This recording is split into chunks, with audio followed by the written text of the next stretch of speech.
حزب الجمهوريين الفرنسي يطالب بتصحيح الأخطاء وغياب التقدير تجاه المغرب.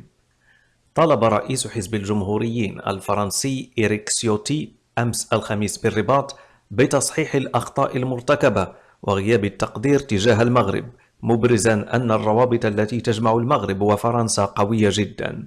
وقال سيوطي في تصريح صحفي عقب محادثاته مع رئيس حزب التجمع الوطني للأحرار عزيز خنوش: علينا اليوم العمل على تصحيح الأخطاء المرتكبة وكذا غياب التقدير تجاه المغرب.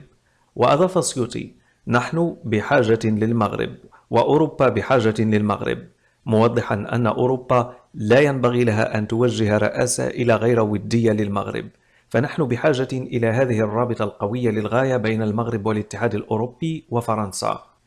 وبعد أن أبرز الصداقة الوطيدة والعريقة التي تجمع البلدين، أبرز السيد سيوطي أن هذه العلاقة المبنية على تاريخ مشترك أساسه صداقة متينة وقوية لا يمكن ولا ينبغي إفسادها ولا تقويضها.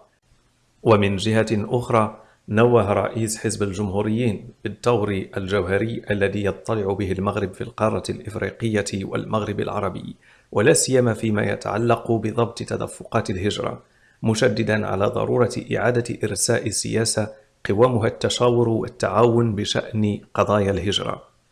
ودعا في هذا الصدد إلى تحسين العلاقات التي تربط بين المغرب وفرنسا، معتبرا أن قياس مدى هذا التدهور اليوم لا يطاق، وهو ليس في صالح فرنسا ولا في صالح المغرب.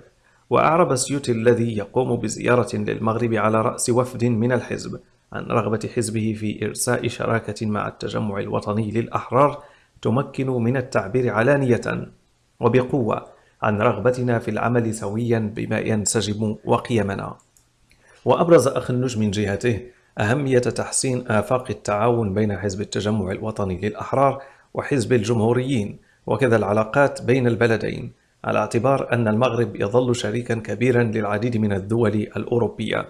وأضاف: تجمعنا علاقات ممتازة ونعمل بشكل مشترك، كما أننا نرغب في تطوير العلاقات أكثر، مشيرا إلى أن اللقاء شكل مناسبة لمناقشة عدد من القضايا ذات الصلة بتطوير العلاقات بين أوروبا والبرلمان الأوروبي والبرلمان المغربي، وكذلك بين المغرب وفرنسا.